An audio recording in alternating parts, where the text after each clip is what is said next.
오늘 우리가 함께 볼 하나님의 말씀 마태복음 28장 16절부터 20절까지 말씀입니다.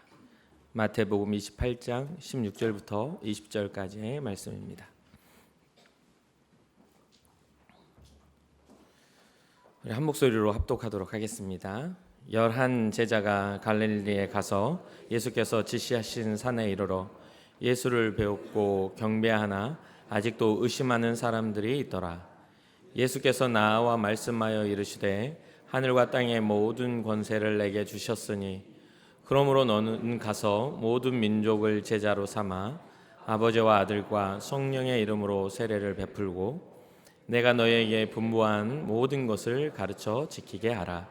볼지어다 내가 세상 끝날까지 너희와 항상 함께 있으리라 하시니라. 아멘. 아멘. 오늘 우리는 예수 그리스도께서 부활하신 후에 제자들에게 주신 지상 명령, 대위임령에 대한 이야기를 나누려고 합니다. 예수님의 사명이 이제 제자들에게 위임되어져서 이제 가서 전하고 제자를 삼는 그런 삶을 살아라고 말씀하시는 거죠. 예수 그리스도를 믿는 자 한 사람 한 사람에게 주어진 이 사명에 대해서 오늘 본문은 예수님의 지상 사역의 마지막 그러한 명령임과 동시에 또 새로운 교회의 시작을 알리는 출발점이기도 합니다. 예수님은 이 말씀을 통해서 제자들과 더불어 시대를 넘어 오늘날 이 땅을 살아가는 우리에게까지 동일한 그러한 명령을 내리고 계시고 믿는 자가 무엇을 위해 무엇을 해야 하는지 그것을 분명하게 우리에게 가르쳐 주고 계십니다. 이 명령은 선택사항이 아닙니다. 성경의 대부분의 명령은 선택이 아니라 계명이고 지켜야 하는 강령이기도 하죠. 권면도 있고 여러 가지 것들이 있지만 주님이 제자들에게 하신 말씀은 선택이 아닌 예수님을 주라 고백하는 모든 사람에게 주어지는 필수적인 사명입니다. 사명으로서 우리에게 주어진 것이죠. 그래서 오늘 본문을 살펴보면서 오늘 이야기를 좀 나눠보려고 합니다. 오늘 본문 16절과 17절입니다. 11 제자가 갈릴리에 가서 예수께서 지시하신 산에 이르러 예수를 배웠고 경배하나 아직도 의심하는 사람들이 있더라. 먼저 약속된 장소 갈릴리에 대한 생각을 좀 하시기 바랍니다. 주님이 이 땅에 오심과 주님의 사역하심과 또 주님이 승천하시고 부활하시고 승천하시고 다시 오시겠다라는 약속의 이야기들을 우리가 잘 알고 있죠. 그런데 오늘 본문에서는 갈릴리라는 지명의 약속을 하고 있습니다. 부활하신 예수님은 제자들에게 갈릴리에서 보자.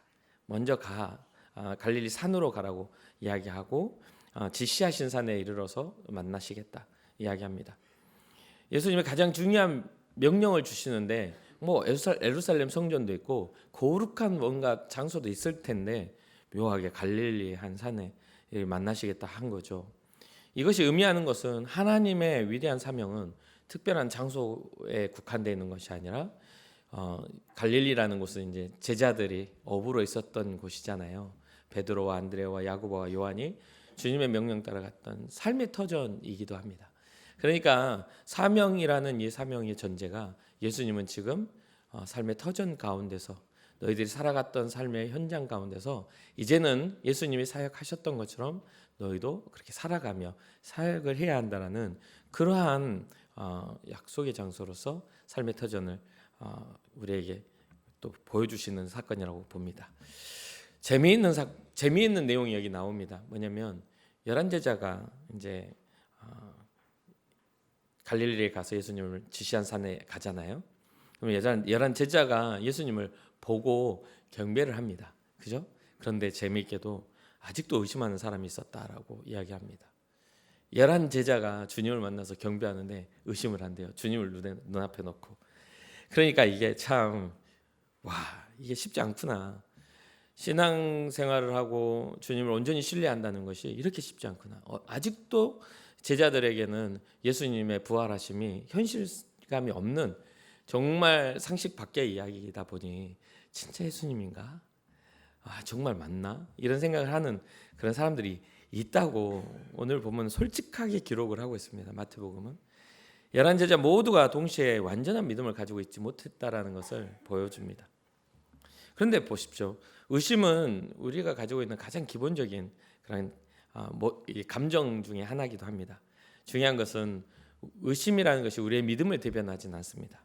우리의 믿음을 무너뜨릴 수가 없어요. 예수님을 의심하는 제자들을 예수님은 알고 계셨고 또 버리지 않으셨다는 것도 여기에서 우리가 주목해 봐야 할 사건이기도 합니다. 예수님은 제자들의 연약함 속에서도 그들에게 가장 중요한 명령을 내리고 마지막 명령을 내리고 계시다라는 것이 여기에서도 굉장히 중요한 사건입니다. 무슨 말이냐면 우리의 상태와 상관없이 우리에게 주님은 사명을 주신다.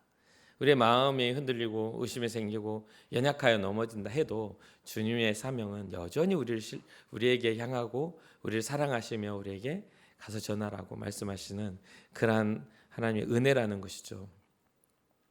이러한 예수님의 모습은 오늘날 우리 정말 여러 가지 유혹에 넘어지고 연약한 우리에게 큰 위로가 됩니다. 우리의 믿음이 흔들려도 예수님은 여전히 우리에게 당신의 일을 맡기신다라는 것을 이 제자들의 이 지금의 사건을 통해서 우리가 알 수가 있는 것이죠.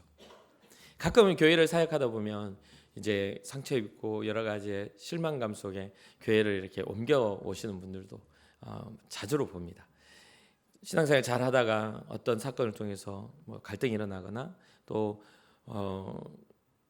의도치 않은 사건에 휘말려서 상처를 입거나 또 교회 안에서 그런 분들이 있는데도 주님을 아는 믿음이 있게 주님을 떠나지 못하고 교회를 옮겨야 하는 눈물로 옮겨야 하는 분들이 있죠.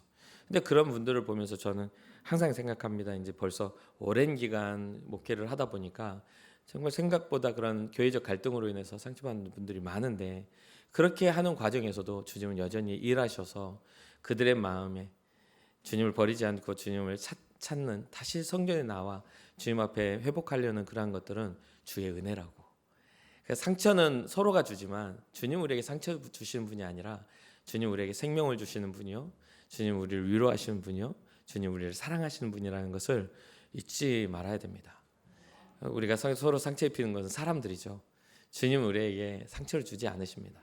오히려 우리를 구원하시고 이해하시고 사랑하시는 분이죠. 그러니까 우리의 몸과 마음과 영을 단정해야 되는 이유가 우리가 혹시나 우리의 잘못되어 있는 그런 자세 때문에 누군가 상처 입지 않기를 위해서 우리가 항상 조심해야 되죠. 그럼에도 우리는 넘어집니다. 뭐 앞에 있는 목사라고 실수 없겠어요? 설교 중에 사용하지 말아야 할 단어 때문에 누군가 상처받을 수도 있고 그렇죠. 그러한 어떤 상황들이 분명히 생겨납니다. 우리의 믿음의 완벽한 믿음을 통해서 주님은 일하시는 것이 아니라 우리 주님은 주님의 역사와 그 권능을 통해 주님의 그 은혜를 통해서 일하시는 분임을 잊지 말아야 돼요. 그래서 우리가 자격을 갖췄기 때문에 주를 위해 사용되는 것이 아니라 의심 많은 제자들처럼 여전히 의심하고 있는 제자들처럼 부족하고 연약함 중에서도 주님은 우리에게 사명을 주시고 가서 전하라고 말씀하시는 그런 은혜가 있음을 잊지 마시고 주님을 축복합니다. 그렇다고 뻔뻔스럽게 계속 난 잘못해도 이렇게 살라는 이야기는 아닙니다.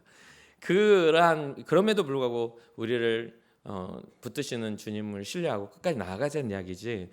모든 신앙의 바탕은 뭐예요? 회개로부터 회개하라 천국이 가까이 왔느냐 돌이킴에서부터 시작하는 거기 때문에 주님의 그 크신 은혜 안에 우리가 나아가 돌이켜 주님의 뜻을 따라 걸어가는 그런 여러분과 제가 되기를 바라봅니다. 18절을 보실까요? 예수께서 나와 말씀하여 이르시되 하늘과 땅의 모든 권세를 내게 주셨으니. 하늘과 땅의 모든 권세가 누구에게 있다고요? 내게라고 하니까 여러분과 저희가 아니라 예수님께, 지금 예수님 말씀하시고 계시는 거잖아요. 모든 하늘과 모든 땅의 권세가 이제 예수님께 있다. 사망의 권세를 이기시고 생명으로 부활하신 그분은 창조주이신 하나님의 아들로서 다시 위대하신 하나님으로 통치하시는 하나님, 주권자 하나님으로 이렇게 세워지셨기 때문에 이 권세, 예수님의 권세는 합법적으로 이제는 주님으로부터 아버지로부터 부여받은 통치와 지배의 권세를 의미합니다. 이 통치는 모든 생명, 호흡이는 모든 존재, 우주의 만물의 통치이고 지배도 마찬가지입니다. 모든 존재를 지배하시는 그런 힘과 능력이 주님께 있다라고 말하는 거죠. 예수님은 십자가의 죽음과 부활을 통해서 죄와 사망의 권세, 이 하나님을 가장 대적하여 일어났던 사단의 권세를 무너뜨리셨고 또 죄로 인하여 우리 인간에게 들어왔던 사망이 예수님의 보혈로 생명으로 바뀌는 그런 대반전의 일들, 이 모든 우주 만물이 존재하는 것 중 하나가 우리가 그분을 보고 그분의 아름다우신 창조를 보며 찬양하도록 만들어진 봐라 이 아름다운 세상 이렇게 말씀하셨던 그것이 다시 회복되어져서 우리에게 아름답게 세워져가는 회복의 일들이 주님을 통해 이루어진 거죠. 이 모든 것의 최고의 통치자가 우리 예수님임을 잊지 마시고 이 선언은 우리 믿는 자의 사명 그 걸음의 가장 큰 힘이요 가장 승리할 수 있는 유일한 근거임을 우리 잊지 말아야 되겠습니다. 그러니까 우리가 가진 힘이나 우리가 가진 능력이나 우리가 가진 열심으로 세상을 변화시키는 게 아닙니다. 개인과 개인의 감정은 좀 변화시킬지 모르지만 우리의 열심으로는 주님의 나라를 변화시킬 수는 없습니다. 주님의 은혜가 우리에게 임하야만이 모든 권세를 가진 그분의 거룩한 영 성령께서 우리가 함께 하셔야만이 우리의 본질적인 우리의 사망의 권세도 해결되고 또한 세상에 만연해져 있는 죄악의 권세도 무너질 줄로 믿습니다. 그렇기 때문에 우리는 예수님의 명령을 받고 세상에 나아가는 예수님 안에서 발견한 사명을 가진 믿음의 사람임을 잊지 마시고 우리가 전도하고 봉사하는 모든 일에 예수님의 권세가 예수님의 능력이 함께 하시길 주님으로 축복합니다. 그 권세가 있기 때문에 또 우리는 끝까지 승리할 수 있는 그런 은혜를 가졌습니다. 우리의 힘으로는 한계가 있죠. 요즘에 이렇게 운동하다 보면 이렇게 철봉에 매달려 있는 그런 것들에 대해서도 그럼 척추도 펴지고 심장도 튼튼해지고 한다면서 막 매달려 있어요. 오래 매달려봤자 진짜 특별한 사람 아닌 이상은 웬만한 사람은 2분 이상 5분 이상 못합니다. 우리의 힘으로 매달리는 거는 한계가 있어요. 그러나 주님이 우리를 붙잡으시면 한계가 없는 줄 믿으시기 바랍니다. 그러면서 19절에 모든 권세를 예수님이 가지고 그 권세를 가지고 어떻게 나아가라고 말하냐면 그러므로 너희는 가서 모든 민족을 제자로 삼아 아버지와 아들과 성령의 이름으로 세례를 베풀어라. 이 19절에 세 가지의 행동 강령이 나옵니다. 세 가지의 행동. 그럼 뭡니까? 첫 번째는 가라는 겁니다. 너희는 가 먼저. 근데 예수님의 권세를 가지고 가는 그런 존재가 예수님의 제자로서의 삶입니다. 머물러 있는 게 아니고 정체되어 있는 게 아닙니다. 예수님의 권세를 알고 힘입은 우리는 그 권세를 가지고 나아가는 겁니다. 어디로요? 삶의 터전으로 나아가는 겁니다. 갈릴리에서 만나신 것처럼 우리의 갈릴리로 주님이 약속하신 그 땅으로 나아가는 겁니다. 우리의 사명의 자리로 나아가 주님을 만나는 자리로 주님과 동행하는 자리로 나아가 회복된 자리로 나아가 거기에서 예수님의 그 놀라우신 사랑을 전하는 것이죠. 먼저 첫 번째 강령은 가라는 거예요. 가라는 거. 그러니까 우리는 항상 이렇게 안주하고 멈춰 있는 게 편안한 걸 좋아하지 않습니까? 그러다 보니까 이 교회 안에 복음을 가진 우리가 교회 건물 안에서 멈춰버리는 경우들이 많습니다. 그래서 이 교회 건물 안에 멈춰버린 복음이 오늘날에 우리 교회 안에 굉장히 큰 위기로 다가오는 일이 되는 것이죠. 일부 때도 이야기했지만 사실은 어떤 특정 인물이나 어떤 교회의 대표성 있는 교회의 타락이 교회 위기가 아닙니다. 진짜 위기는 교회 안에 복음이 사라진 겁니다. 예수 그리스도의 복음이 사라진 것이 가장 큰 위기예요. 우리가 모여 앉아 이야기를 나눠도 우리의 대화 가운데 주님이 없는 게 위기입니다. 믿음의 공동체라는 두세 사람 모인 곳에 교회의 첫 번째 단위가 뭐예요? 두세 사람 모인 곳에 우리 주님 함께 계신다라는 신앙 공동체가 됐을 때 그 교회를 이룹니다. 그런데 우리가 신앙 공동체를 이루지 못하면 그건 교회가 아니고 사적인 만남이겠죠. 사적인 만남이겠죠. 그러니까 그런 부분들에 있어서 철저하게 믿음의 그룹을 형성하시고 서로의 기도의 제목을 나누시고 눈물 나는 일에 서로 위로하며 손을 얹어 안수하는 이야기 아니라 서로 손을 붙잡고 그의 위로하고 그를 끌어안고 기도해 줄 수 있는 그런 기도의 공동체가 될 때 그게 바로 교회 공동체라는 것을 잊지 말아야 됩니다. 믿음은 언제나 행동을 동반합니다. 좋은 가치는 언제나 행동을 동반합니다. 사랑도 행동을 동반하고요. 소망하는 것도 걸음 방향이 달라지는 행동을 동반합니다. 마음으로만 바라는 것은 이루어지지 않습니다. 뭔가 내가 좋은 직장에 들어가야지 마음으로만 망상으로 맨날 전날 생각한다고 아무런 일은 일어나지 않습니다. 거기에 어떠한 조건을 가지고 있는지 무엇을 공부해야 하는지 거기에서 필요로 하는 인재는 무엇인지를 보고 거기에 부합된 그런 모습을 가야 되는 것이죠. 그래서 제가 이제 청년들을 가르칠 때 그 청년들이 경찰 공무원이나 소방 공무원이나 또 일반 어떤 그런 공무원이나 군무원 이런 것들을 이렇게 준비를 많이 했었거든요. 그래서 하나의 그룹을 이뤄서 그때 준비했던 친구들이 지금 거의 대부분이 그 소방 공무원이 되고 경찰 공무원이 됐습니다. 그리고 이제 보니까 다들 이제 결혼을 하고 있더라고요. 그러니까 그럴 때 보면요, 아침에 일찍 일어나 가지고 공부하러 나와서 가장 늦게 집에 들어가요. 진짜 성취하는 친구들 보면 딱 일찍 나왔는데 자기보다 먼저 나온 사람 있잖아요. 그러면 어떻게 돼요? 경쟁자입니다. 경쟁자. 지금 현재 소방 공무원을 공부하는 사람들이고 경찰 공무원을 공부하는 사람들이고 경쟁자예요. 자기가 먼저 일찍 나오면요, 그 다음 날은 더 일찍 나옵니다. 그래서 서로 경쟁해야죠. 점점 일찍 나오는 거예요. 그리고 뭐냐면 소방 공무원 같은 경우는 사람을 구조해야 되니까 운동을 또 엄청 잘해야 힘이 세야 돼요.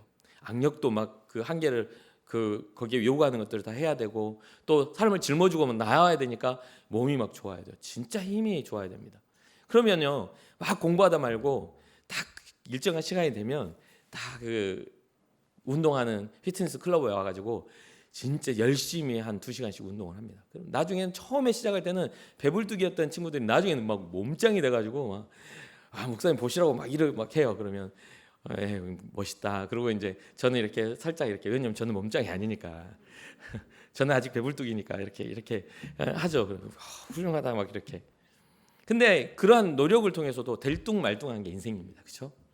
될뚱말뚱해요. 그럼 믿음의 노력은 어떤가요? 쉽던가요? 죄 이름으로 사는 것이 쉽나요? 어떠한 일을 하든지 주님의 영광을 위한, 예수님이 기뻐하시는 일에 대한 일들을 적용했을 때 그것은 믿음의 일이 되는 거거든요. 그러니까 우리는 그것을 어떻게 해야 돼요? 노력해야 합니다. 세상의 일도 노력해서 성취하듯이, 세상의 일도, 몸의 건강함도 노력해서 그것을 취하듯이, 우리도 믿음의 일을 노력해요. 모든 믿음은 행동을 요구합니다. 그래서 예수님께서 가라라고 하시는 것이 바로 그 이유입니다. 두 번째 행동 강령은 뭡니까? 가서 뭐하라? 뻘짓하지 말고, 가서 그냥 마음대로 살지 말고 제자를 삼아라. 하늘과 땅의 모든 권세를 내가 가졌어. 그리고 너희는 나의 제자야. 내가 너희를 불렀고 너희에게 사명을 준단다. 그러니 나의 권세를 가지고 가서 뭐하라? 제자를 삼아라. 어떤 제자면 하나님 나라의 제자를 삼는 겁니다. 회개하라, 천국이 가까이 왔느니라 사역을 시작하며 제자들을 한 명씩 부르셔서 자기의 사역을 보여주시고, 자기의 하나님 나라의 가치를 가르치시고, 또 기적의 현장, 삶의 현장 속에서 주님이 하나님 나라의 일들을 계속해서 가르치셨어요. 그들이 목도한 것은요, 단순한 것이 아니라 주님의 죽으심과 부활도 경험했어요. 아니, 주님의 죽으심과 부활 이전에 병든 자들이 일어서고, 병이 낫고, 귀신 들린 자가 떠나가고, 고아와 과부에게 복음이 전해질 뿐만 아니라 죽은 자가 살아나는 그런 기적까지 보았어요. 그리고 결국은 하나님의 뜻이 무엇이냐, 이 땅이 아닌 하나님의 나라라는 것을 증명하시기 위해 예수님이 친히 십자가에 못 박혀 죽으신 후 다시 살아나시는 부활의 역사를 이들은 지금 보고 있는 겁니다. 그럼에도 의심하고 있는 거예요.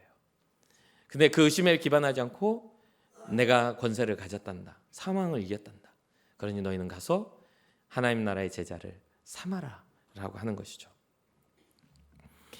그리고 그 제자를 삼을 뿐만 아니라 세 번째 행동 강령이 나옵니다. 그냥 머리로만 아는, 가르쳐주면 대부분 머리로만 나 알고 있어, 나 예전에 교회 다녔었어, 나 예수님 알아, 근데 알고만 있는 그런 존재입니다. 그런데요, 가서 아버지와 아들과 성령의 이름으로 세례를 베푼다는데, 여러분 대부분 여기 이제 직분을 가지신 분들 다 세례를 받으셨을 겁니다. 물 세례를 받았죠. 이것에는 뭐냐면 공식적으로 내가 하나님의 자녀가 됐음을 선포하는 공식 선언입니다. 예수 그리스도를 나의 구주로 영접하고 내가 믿는 자의 삶을 살겠다는 믿음의 선언입니다. 그것을 통하여 물세례뿐만 아니라 성령께서 오셔서 우리에게 인치시고 우리로 하여금 하나님의 자녀 되는 권세를 주신다라고 우리는 믿습니다. 그것은 우리의 노력과 우리의 의지 이전에 하나님의 인치심과 하나님의 섭리입니다. 우리가 하나님을 마음으로 믿고 그분을 우리의 마음속에 받아들이는 순간 주님께서 구원하시겠다라는 그런 은혜, 물세례뿐만 아니라 성령께서 오셔서 우리에게 일하시는 역사라는 것을 잊지 마시기 바라요. 그러니 우리가 살아가야 하는 삶의 지표에 제자 삼는 것과 우리가 또한 해나가야 하는 과정 속에 하나님의 자녀로서의 믿음의 선언이 동시에 이루어지는 그 행동 강령들이 있는 것이죠. 개인으로서는 세례를 베풀 수는 없습니다. 그렇죠? 지금 우리 한국 교회의 그런 어떤 모든 이런 신학적인 체계와 또한 교회의 질서는 이 세례를 베푸는 일에 교회의 안수받은 목회자들을 통해서 세례를 베풀도록 되어 있죠. 그러니 우리가 이러한 모든 과정 속에서 해나가야 할 것은 개인의 문제를 넘어서서 교회의 사명으로 이것을 받아들여야 합니다. 그러면 20절을 보십시오. 내가 너에게 분부한 모든 것을 가르쳐 지키게 하라. 볼지어다. 세례를 베푼 후에 뭐 하라고 하는 것을, 분부한 모든 것을 가르쳐 지키게 하라는 네 번째 강령이 나옵니다. 가르치고 그걸 지키게 해라. 제자를 삼는 것의 구체적인 방법은 분부하는 것이 무엇인지를 아는 겁니다. 주님이 우리에게 무슨 말씀하셨는지, 주님이 우리에게 가르치신 가치가 무엇인지를 주목해 보셔야 합니다. 보통 대부분의 사람들이 그냥 이렇게 교회에 나와서 그냥 이렇게 예배드리고 이게 신앙생활이라고 생각을 합니다. 일주일에 한 번, 아니면 수요일이나 금요 철야나 아니면은 그 새벽 기도나 어떤 예배 자리에 나와서 예배하는 행위가 믿음이라고 생각을 하거든요. 근데 그것은 물론 믿음이 맞습니다. 주님을 찾아와서 믿는 게 믿음이 맞죠. 그러나 여러분 스스로, 저도 여러분도 아시지 않습니까? 자리에 앉아 있다고 믿음이 생겨나는 건 아닙니다. 이게 우리 인천 궁극교에 앉아 있다고 믿음이 생겨나는 거 아닙니다. 그렇죠? 이 자리가 우리의 믿음을 대변하지 않습니다. 제가 있었던 교회에서는요, 신천지가 이렇게 공격하는 타켓 교회로 애초에 1인 피켓을 들고 신천지가 교회 입구에 서가지고 몇 개월 동안 거기서 교회를 비난하고 그랬던 적이 있어요. 그러면 목사인 내가 들어가는데도 가로막아. 신천지가 와가지고요. 그리고 가로막아서 시비를 걸고 숨어서 그걸 촬영을 합니다. 저쪽 보면 이렇게 딱 뭐 이렇게 전철 앞이나 이런 데 보면 이 카메라, 이 핸드폰이 싹 올라와서 찍고 있어요. 그래가지고 만에 하나 내가 거기에 반응을 하잖아요. 그럼 그 부분만 자릅니다. 다. 근데 우리가 이제 그런 것들을 아니까 몇 개월 동안 계속 거기에 상주하고 있으니까 절대로 같이 상대하지 말아라. 절대로 말아라. 라고 했는데 재밌는 건요, 신천지라고 하면서 한 명씩 들어옵니다. 실제로요. 신천지에 나오려고 하는데요, 목사님, 저 좀 빼주세요 하고 들어와요. 공식적으로 들어옵니다. 그래가지고 모임 가운데 전도를 해요. 그런 일들이 비일비재하게 일어났습니다. 그 교회에서는요. 그래서 제가 사역을 할 때 1부, 2부, 3부, 4부까지 있거든요. 그러면 1부부터 4부까지 방송실에 앉아가서 앞에 카메라로 다 촬영을 하고 누가 왔는지, 어떤 활동을 하는지, 어떤 눈빛을 갖는지, 어떤 행동을 하는지까지 전부 다 확인했습니다. 제가 그거를 한 5년 넘게 했습니다. 왜요? 단 한 사람이라도 빼앗기면 안 되니까.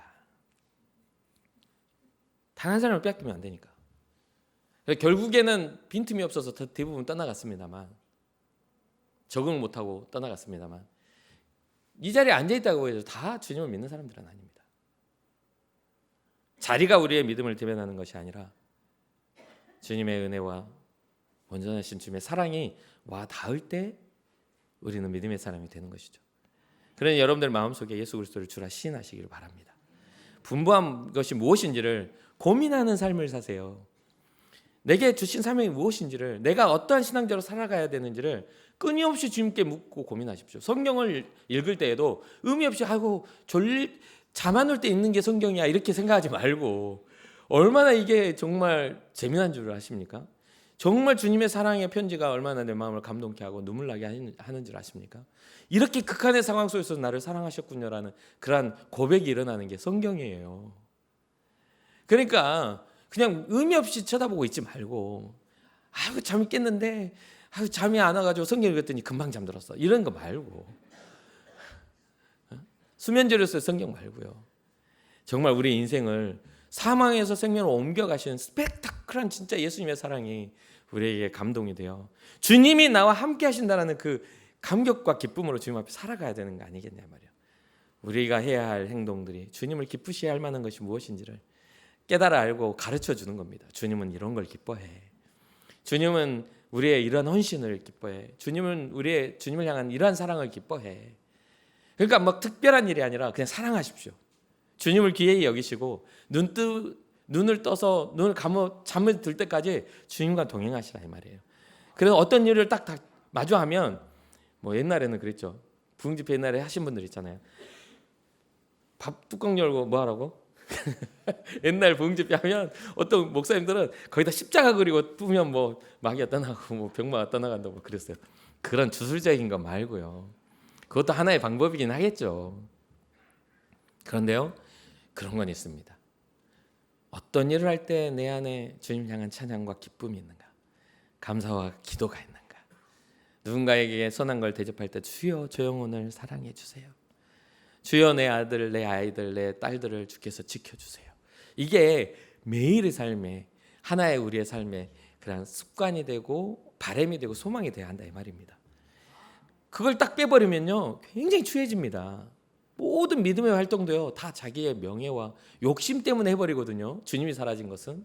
그러니까 그게 너무 추해지면 안 돼요. 그래서 날마다 그렇게 시작하는 겁니다. 제가 자주로 말씀드리죠. 새벽기도 때는 더 자주 말합니다만 저는 매일 아침 일어나면 새벽기도 오늘도 새벽에 4시 반에 일어나서 딱 일어나자마자 침대에 딱 걸터 앉아요. 여러분도 그러셔야 돼요.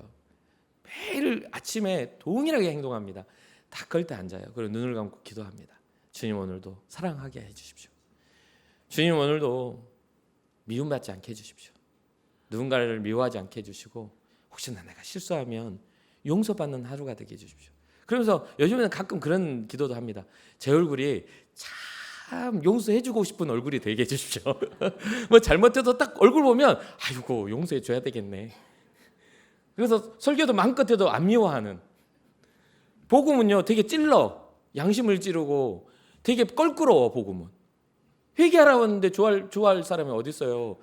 회개라는 것은 잘못된 거 하나님 앞에 다 회개하라고 하는 건데 좋아할 사람이 없잖아요. 그런데 회개하라고 해도 여러분들 마음에 목사님도 회개하고 나도 회개하면 되겠네 이런 생각들.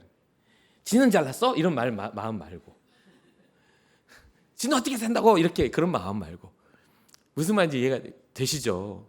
우리가 서로 믿음의 연합이라는 건 그런 겁니다. 서로 바라보며 서로 호의롭게 서로를 위해 기도하고 눈물 나는 일을 함께 눈물 나게 기도하고 누군가가 연약하면 어깨 빌려주고 그렇잖아요.